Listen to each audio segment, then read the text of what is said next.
이 노예로 팔려간 요셉, 비록 노예지만 그는 달랐어요. 지난주 우리 좀 이 부분을 봤지 않습니까? 보통 노예라 그러면 그냥 천박하고 그냥 아무것도 그냥 개념이 없고 이런 보통 우리 생각인데, 이 요셉은 노예임에도 불구하고 뭔가 기품이 있어 보이고 일을 처리하는데도 아주 지혜롭고 총기가 있고 아주 성실하고 건면하고, 이런 모습이 이제 그 보디발 주인의 눈에 띄었지 않습니까? 그래서 그에게 일을 조금 맡기니까 맡기는 것마다 일이 또 더 잘 되는 거예요. 하나님의 함께 하심으로 형통하게 되는 것을 이 보디발이 보면서 나중에는 자기 집안의 모든 걸 다 아예 맡겨버리는 그런 일이 일어났습니다. 그러니까 이제 주변 사람들이 다 요셉을 되게 칭찬하고 좋아하지 않겠어요? 상당히 호감 가고. 그런데 거기에다가 요셉에게는요, 요즘 말로 이 치명적인 매력이 있었어요. 어떤 매력이냐면 젊은 것도 그렇지만 젊고 너무너무 잘생긴 거예요. 너무너무 잘생긴 거예요.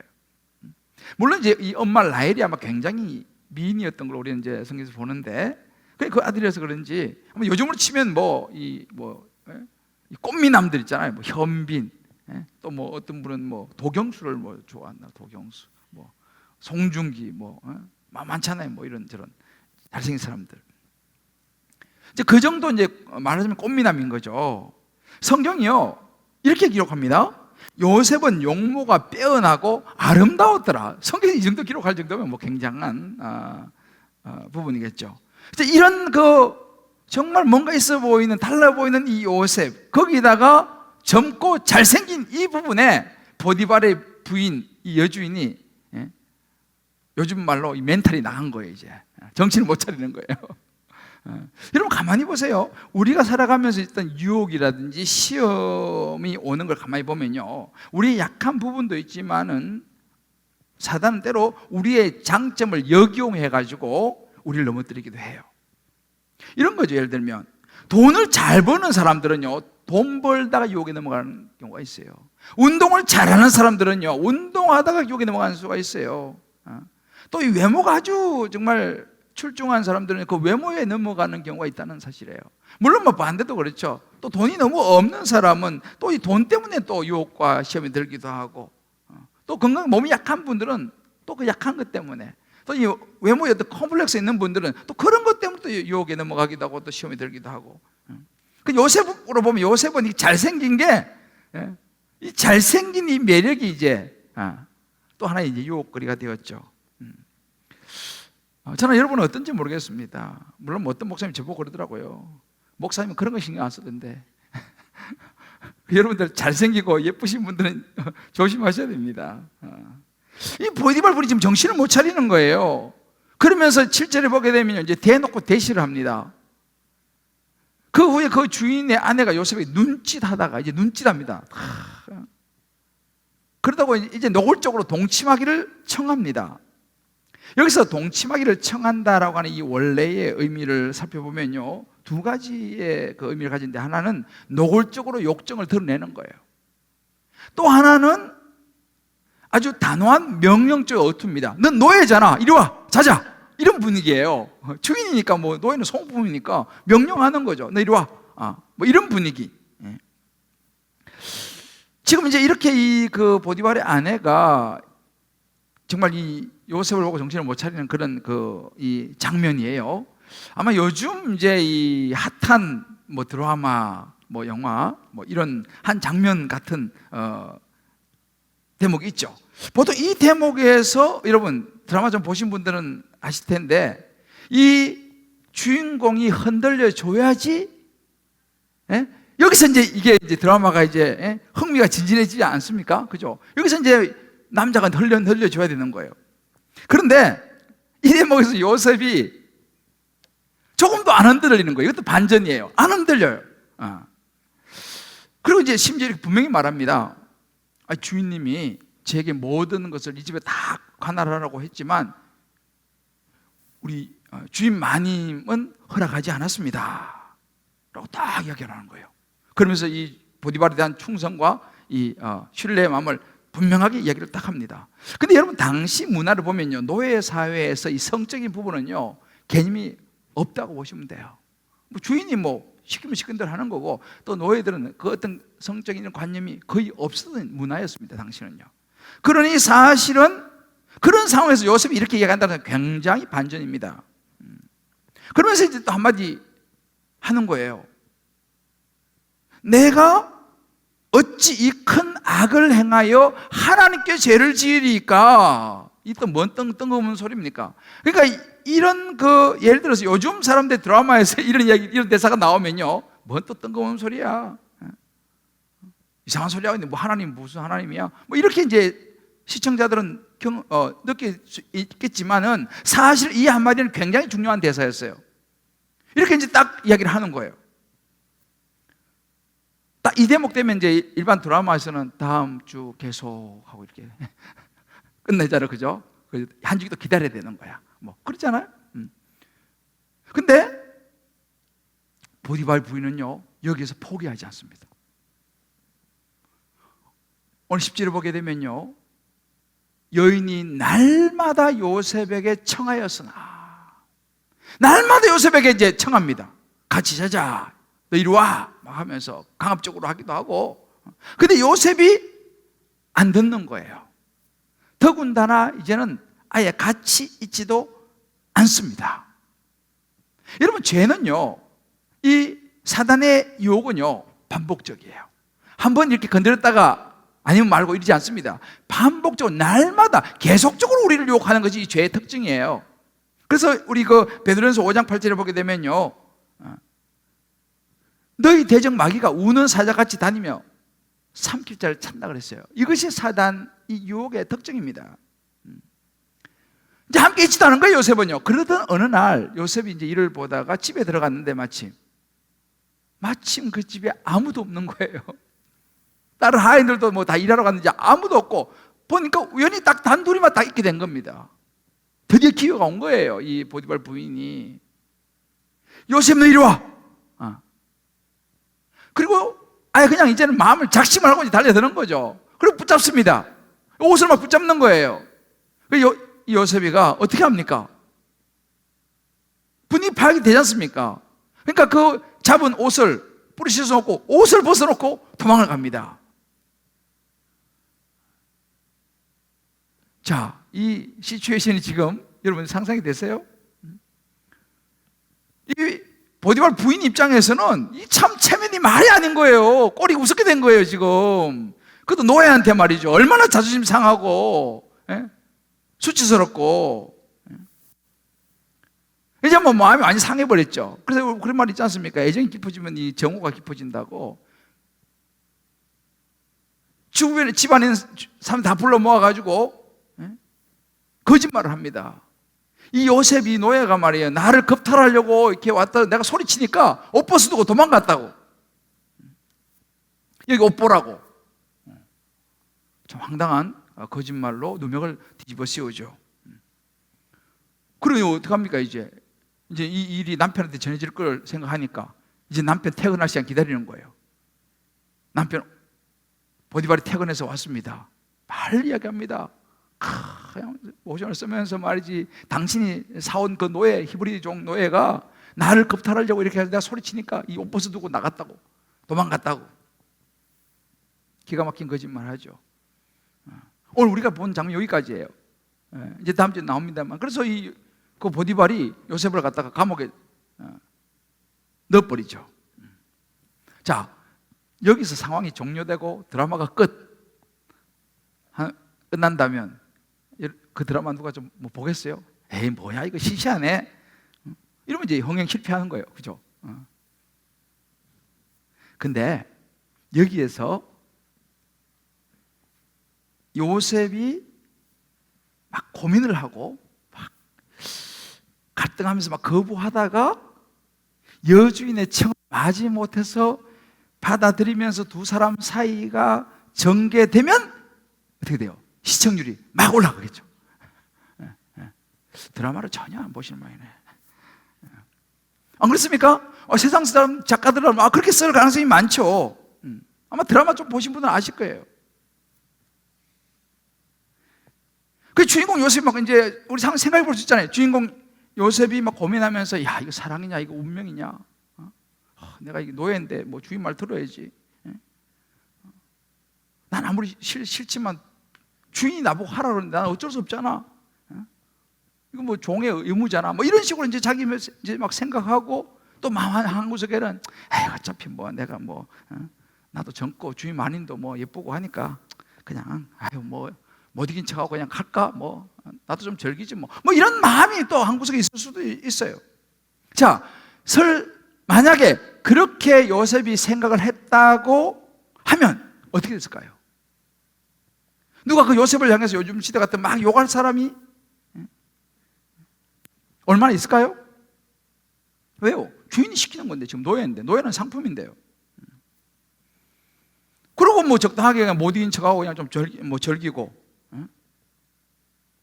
주인 보디발 안 들키면서 아슬아슬하게 그 왔다 갔다 하면서 말이죠. 그리고 또 주인 마님은 또 얼마나 잘해주겠어요, 요셉한테. 너는 오늘 좀 쉬어. 놀게도 해주고 말이죠. 자, 그렇게 해서 두 사람이 불륜의 연인이 된다. 여러분 어떠세요? 좀 그럴듯하지 않습니까? 요즘 아마 드라마는 이런 분위기일 거예요. 이게 세상의 가치관이에요. 세상의 관점입니다. 여러분 19세기에는요 간음이 죄였지만요 20세기 들어오면서요 여러분 간독죄 폐지되는 거 아시죠? 이제는 그게 무슨 뭐 나쁜 짓이야. 그건 로맨스 아니야. 뭐 그 정도 로맨스는 즐길 수 있지 라고 하는 생각과 가치관의 시대가 지금 바뀌고 있어요. 앞으로는 더 할 겁니다. 다만 뭐 용기가 없는 사람들은 그냥 그거 드라마 보면서 참 멋있다, 나는 저래 못하는데 뭐 그렇게 생각할 수도 있어요.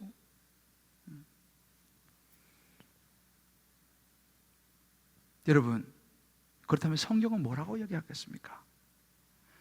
우리를 창조하시고 지으신 하나님은 우리 향해서 어떤 계획을 가지고 계실까요? 여러분 레위기 20장 10절에 보면 그런 구절이 있어요. 누구든지 남의 아내와 간음하는 자고 그 이웃의 아내와 간음하는 자는 반드시 죽을지니라 그랬어요. 죽음에 해당하는 죄다 라고 분명히 이야기합니다. 로마서에 보면요 이것은 육신의 생각이다 라고 분명히 말합니다. 그래서 로마서 8장 5절 6절 보면 육신을 따르는 자는 육신의 일을, 영을 따르는 자는 영의 일을 생각. 육신의 생각은 뭐예요? 사망이라는 거예요. 육신의 생각은 결국은 사망이다. 육신의 생각은 당장은 즐겁고 달콤하고 만족스럽고 이제 비로소 내가 사랑을 찾았구나, 이 나이에 이제 사랑을 그런 생각을 하게 해준다는 것입니다. 이게 육신의 생각이라는 거죠. 그런데 문제는 뭐냐? 그 짧은 시간이 바람처럼 지나가고 나면 남는 게 뭐예요? 죄책감, 들킬까봐 불안함, 거기서 또 오는 그 어떤 갈등, 아픔, 그러다가 나중에 파국으로 치닫지 않습니까?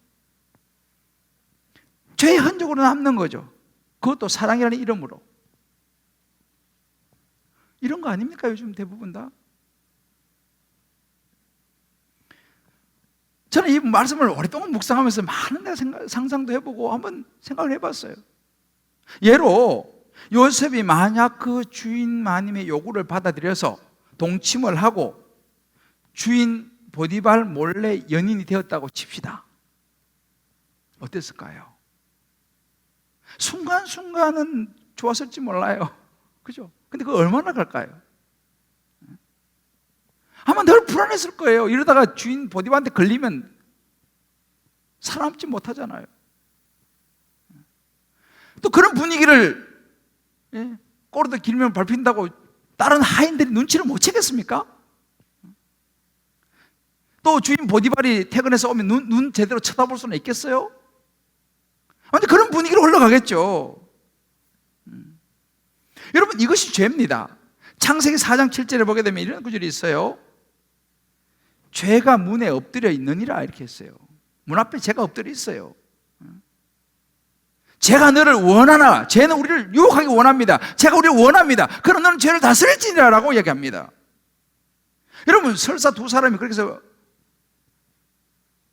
불륜의 관계를 계속해서 안 들켰다고 칩시다. 그러면 요셉은 감옥에도 안 가도 됐겠죠? 그러면 감옥에 가서 술 맡던 간원장을 못 만났겠죠? 그럼 어떻게 됐겠습니까? 하나님의 구원의 역사 속에 만나야 될 술 맡던 간원장을 못 만났을 것이고, 당연히 총리로서 이스라엘 백성을 구원할 수 있는 구원의 역사를 그는 이루지 못했을 것입니다. 다만 주인에게 들킬까 봐 조마조마하면서 그렇게 살아가든지, 아니면 주인 마님의 놀이개가 돼서 살아가든지, 육신의 쾌락을 즐기는 이름 없는 노예로 살다가 그렇게 인생 끝나버렸을 거예요. 여러분, 이것이 육신을 따르는 인생입니다. 그런데 요셉은요, 그 길을 선택하지 않았어요. 세상과는 다른 영의 길을 선택했습니다. 잠시 죄악의 낙을 누리는 것보다 하나님의 자녀로서의 고난을 선택한 거예요. 그리고 죄의 유혹에 넘어가지 않았습니다. 당연히 어떻게 됐습니까? 큰 공경에 처하죠. 누명을 뒤집으시고 감옥에 가지 않습니까? 이제 이 부분 다음 주에 나옵니다. 제가 말씀드렸죠. 예수 잘 믿고 죄 안 지으면 일이 풀려야지. 예수 안 믿고 죄 안 지으려고 하니까 오히려 더 공경에 처하고 누명 쓰고 감옥 가게 되는, 이게 무슨 시츄에이션이냐는 거죠. 그러나 요셉은 알았습니다. 요한일서 2장 17절에 보면 이런 구절이 있습니다. 이 세상도 그 정욕도 지나가되, 다 지나간다는 거예요. 바람처럼. 오직 하나님의 뜻을 행하는 자는 영원히 거하느니라. 할렐루야. 요셉이 이걸 알았던 거예요. 영의 생각은 생명과 평안이라는 것을 알았습니다. 그렇다면 이런 힘든 죄의 유혹으로부터 요셉이 어떻게 자신을 지켜낼 수 있을까? 제가요, 목사지만요, 이 말씀을 제가 오래 묵상하면서 그런 생각도 한번 해봤어요. 만약에 내가 요셉이라면 나는 그렇게 할 수 있었을까? 여기 우리 남자분들 한번 생각해 보세요. 내가 요셉이라면 난 과연 그렇게 할 수 있을까? 솔직히 말씀드리면 난 100% 자신이 없더라고요. 이게 보통 어려운 시츄에이션이 아닙니다, 지금. 근데 요셉은요, 그것을, 그 유혹을 뿌리치고 이겨냈습니다. 그 세상과 다른 힘, 어디서 나왔을까요? 어떻게 가능했을까요? 바로 그것은 중심이었어요. 요셉의 마음 한가운데 있었던 중심, 하나님이 함께 하신다고 하는 이 중심, 이것이 그 죄를 이길 수 있는 힘이 됐다는 거예요. 그래서 오늘 핵심 구절이 뭔지 하면 오늘 구절입니다. 그런즉 내가 어찌 이 큰 악을 내가 하나님께 죄를 지으리까? 이 중심 보세요. 중심 하나님이 딱 있는 거예요. 하나님께 죄를 지으리까? 이거 보세요. 내가 어찌 이 큰 악을 행하여 보디발 주인에게 죄를 지으리까? 유부녀에게 죄를 지으리까? 이렇게 말하지 않았어요. 하나님께 죄를 지으리까? 중심 분명했습니다. 하나님 앞에 내가 죄를 지을 수 없다라고 하는 분명한 중심이 있었어요. 이것이 요셉을 지켜냈습니다. 그렇다면 우리의 삶 속에서도 요셉처럼 이런저런 유혹과 시험을 이기는 하나님의 함께하심, 이것은 구체적으로 어떻게 가능하냐는 거예요. 유혹을 이기는 하나님의 함께하심이 저와 여러분의 삶에는 어떻게 구체적으로 적용될 수 있겠습니까? 요셉은 우리에게 그걸 보여줘요. 제가 간단하게 두 가지 오늘 말씀드리고 오늘 말씀을 마무리하겠습니다. 유혹을 이기는 하나님의 함께하심의 첫 번째는 뭐냐면요, 하나님의 영향력 아래 있어야 한다는 것입니다. 요셉은 하나님의 영향력 아래 있었어요. 여러분, 보통 사람들은 환경의 지배를 받습니다. 사람의 지배를 받죠. 돈, 이성, 권력, 이런저런 환경, 심지어 감정, 이런 부분에 우리는 지배를 받습니다. 뭐 누구도 예외는 없어요. 그러면 이런 것에 우리가 지배를 받게 되면요, 우리는 흔들릴 수밖에 없어요. 그러면서 유혹에도 넘어가고 시험에 들기도 하고.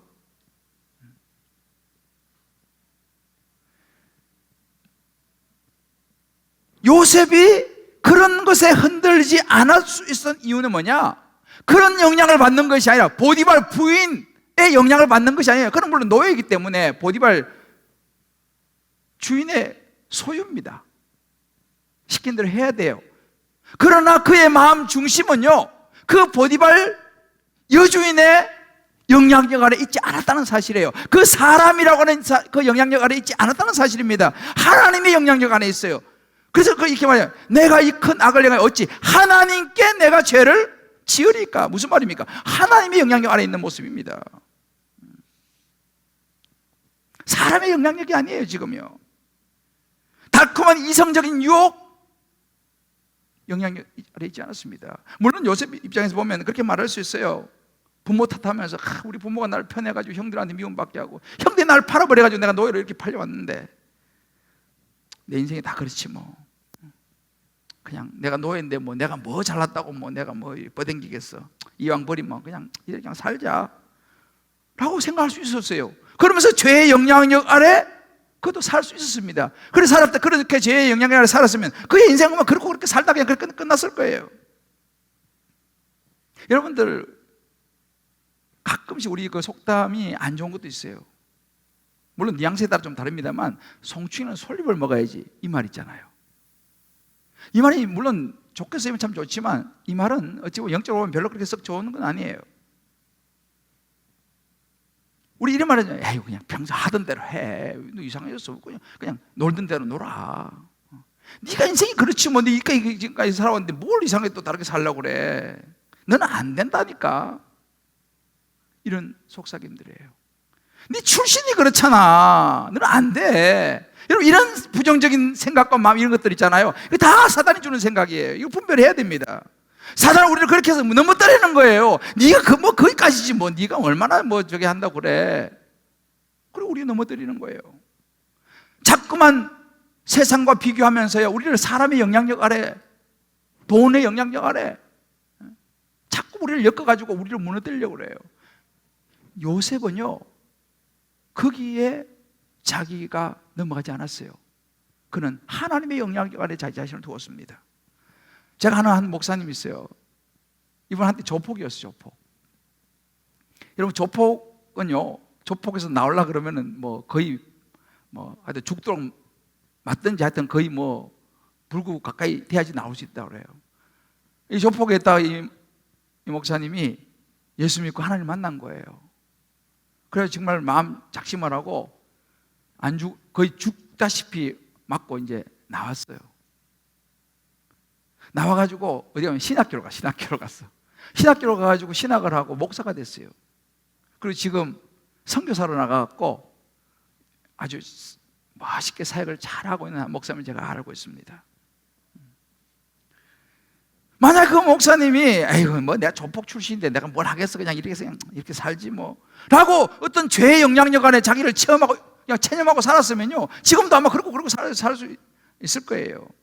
근데 그가 너무너무 힘들었지만 죄의 영향력에서 나와서 하나님의 영향력 안으로 들어간 거예요. 그리고 새로운 인생을 살아가고 있다는 사실입니다. 여러분 예수님도 마찬가지예요. 예수님 삶을 보세요. 예수님도요 목수 아들이에요. 그죠? 에이 뭐 내가 목수 아들이 뭐 그렇지 뭐. 우리는 자꾸만 어떤 그 선을 긋습니다. 내 인생의 바운더리를 선을 자꾸 꺼요. 내가 뭐 그렇지 뭐. 그러나 여러분 예수님은요 그 어떤 목수의 아들이라고 하는 이 환경에 매이지 않았습니다. 그 영향력 안에 있지 않았어요. 예수님은 하나님의 영향력 안에 있었습니다. 정체성이 분명했어요. 누가복음 2장 49절 보면 예수님 이렇게 말씀하십니다. 내가 내 아버지 집에 있어야 될 줄을 알지 못하셨나이까? 사람들이 야 너 지금 어디 있는 거야? 저는 성전에 내 아버지 집에 있어야 합니다. 나는 하나님의 영향력 아래에 있어야 됩니다 라고 하는 이야기죠. 요한복음 10장 32절에 이렇게 말합니다. 아버지께서 나와 함께 계시느니라. 분명합니다. 나 혼자 있는 거 아니고 아버지께서 나와 함께 계시느니라. 요한복음 11장 42절은 항상 내 말을 들으시는 줄 내가 알았나이다. 심지어 예수님 십자가에 달려 운명하시기 전에 나의 하나님 어째 나를 버리시나이까? 라고 고백합니다. 무엇입니까? 예수님은요, 처음부터까지 하나님의 영향력 안에 있었어요.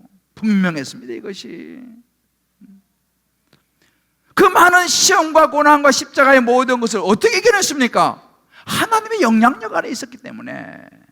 그것이 유혹과 시험을 이기는 힘이 됐다는 사실이에요. 저와 여러분 한번 우리가 생각해 볼 필요가 있어요. 만약 여러분들 중에서도 가끔씩 나는 너무 혼자라고 외롭다고 느끼시는 분이 계실지 모르겠어요. 때로는 정말 누구한테 속 시원하게 말도 못하고 속으로 끙끙 앓으면서 이런저런 어려움 때문에 마음에 힘이 힘든 분이 있을지 모르겠습니다. 때로는 막 다 내려놓고 그냥 벗어버리고 싶은 그런 마음, 때로는 다 포기해버리고 싶은 마음, 아니면 아유 뭐 내가 뭐 한다고 그냥 적당하게 타협하고 살아가고 싶은 그런 마음, 아마 그런 마음 드는 분도 있을지도 몰라요. 만약 그런 분이 오늘 계시다면요, 한번 여러분 자신들을 다시 한번 돌아보시기 바라요. 나는 지금 어떤 영향력 아래에 있는가? 최근에 굉장히 참 알려진 한 그 송모 이 탤런트 이 배우가 극단적인 선택을 했어요. 나이가 26살밖에 안 됐어요. 얼굴도 굉장히 예쁘더라고요, 내가 보니까.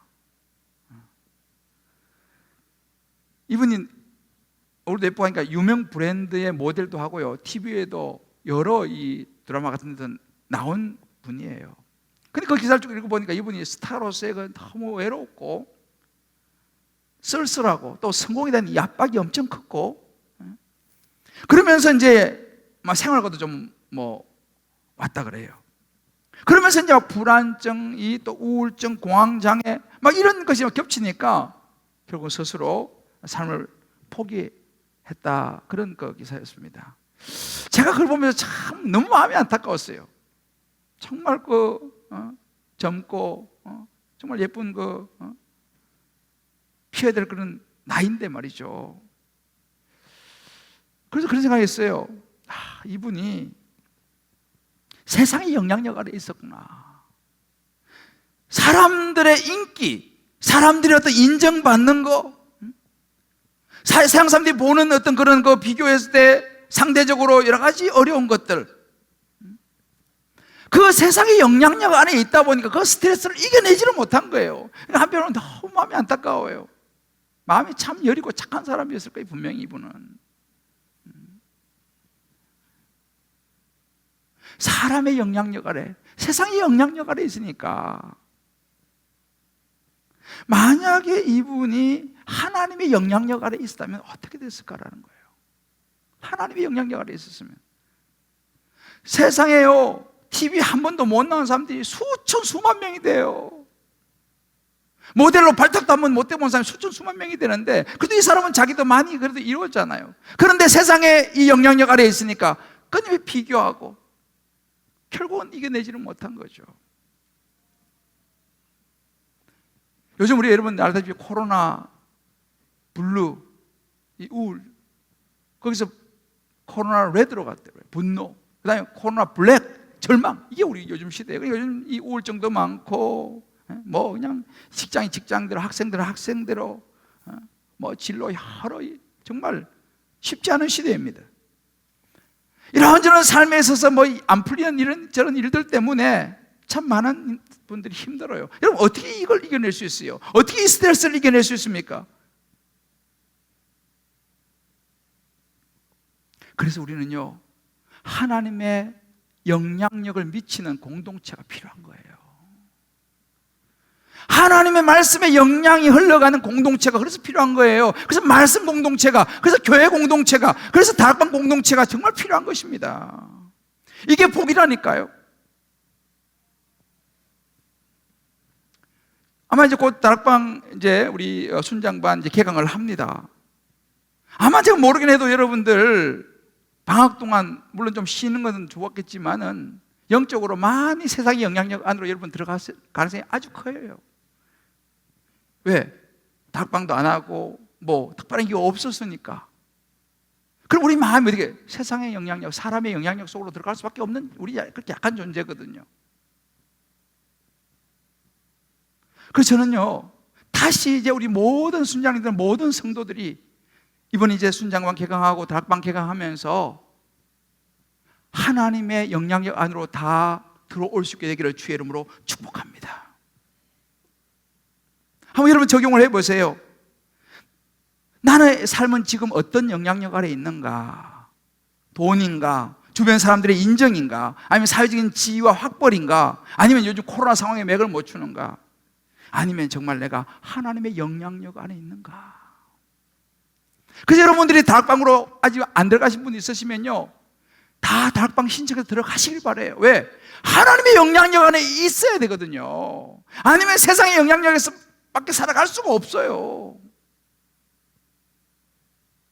두 번째는요, 이걸 이기는 하나님의 함께 하시면요, 마음의 균형을 잡아주는 말씀의 기준이 필요해요.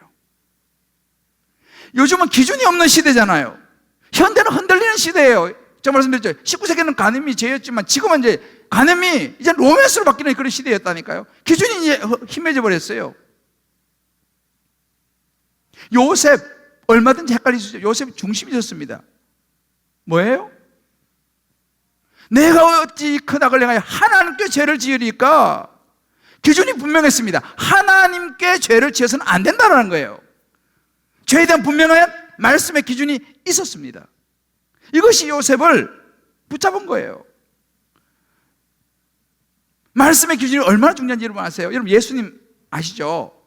예수님은 40일 금식하셨어요. 얼마나 성령 충만했습니까? 40일 금식하고 사단에게 3번 시험 유혹을 받았습니다. 첫 번째가 뭔지 아세요? 떡의 유혹이었어요. 우리말 물질의 유혹이었습니다. 얼마나 배가 고파요. 이거 돌 떡으로 만들어 먹어라. 예수님을 첫 번 시험한 게 돈 유혹이었다니까요. 물질 떡이었습니다. 두 번째 뭐예요? 높은 데 뛰어내려봐라. 뭐예요? 그럼 내가 너희 세상의 영광을 주겠다. 세상의 명예와 영광에 대한 시험 유혹이었어요. 희생? 무슨 희생이야 요즘 시대에. 영광을 받아야지. 그 유혹을 받았어요. 세 번째는 뭐예요? 나한테 경배해봐라. 내가 나한테 최고의 자리를 주겠다. 이런 유혹과 시험을 예수님이 받으셨습니다. 예수님 어떻게 이것을 물리쳤어요?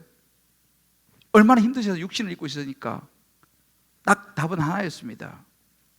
마태복음 4장 4절 예수께서 대답하여 이르시되 기록되었으되, 신명기 8장 말씀을 가지고요, 기록되었으되 사람이 떡으로 살 것이 아니요 하나님이 우러나오는 모든 말씀을 살 것이라. 구약 하나님의 말씀을 딱 인용해서 탁 물리쳤습니다. 그 다음에 신명기 6장을 가지고 물리쳤어요. 두 번째는요, 또 기록되었으되 주내 하나님 시험하지 마라. 신명기 6장 16절. 세 번째도 마찬가지입니다. 신명기 6장 13절. 기록되었으되, 예수님은요 3번 다요 하나님의 말씀을 가지고 사단을, 유혹을, 시험을 뿌리쳤다는 사실을 우리는 눈여겨보아야 합니다.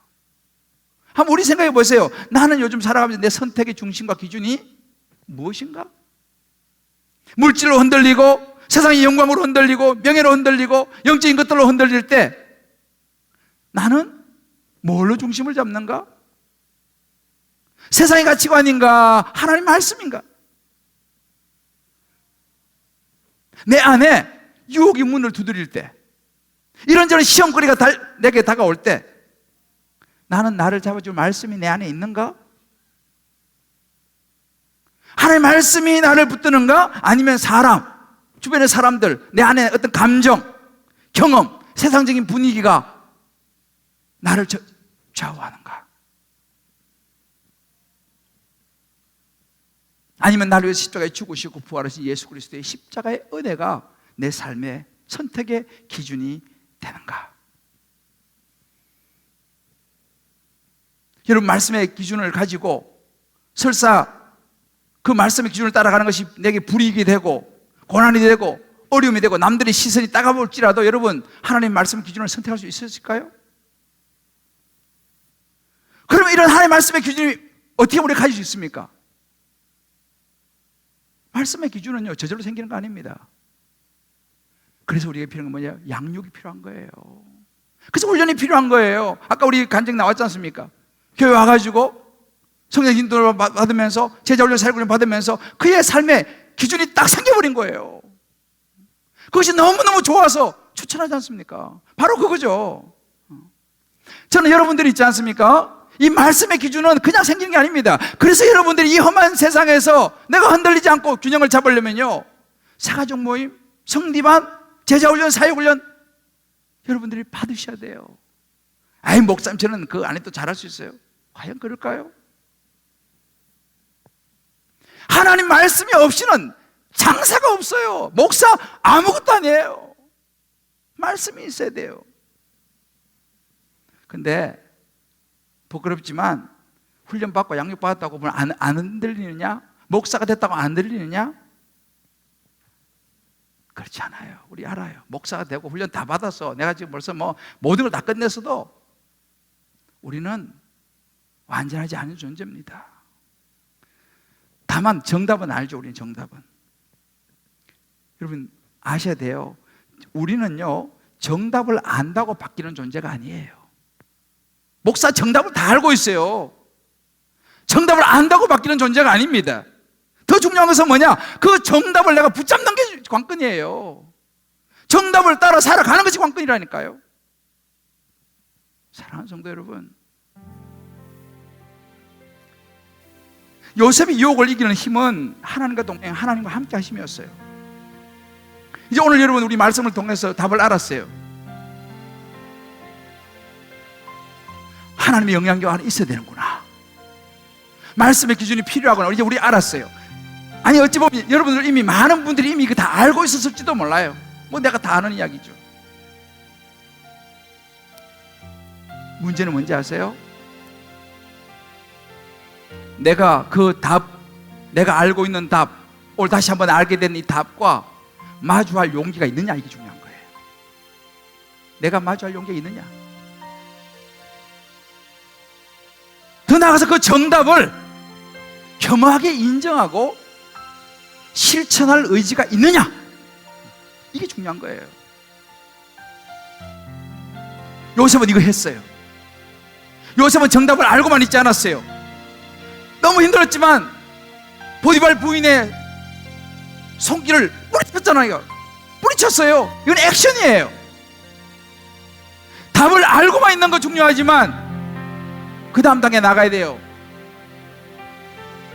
결단하고 실천해야 되는 거예요.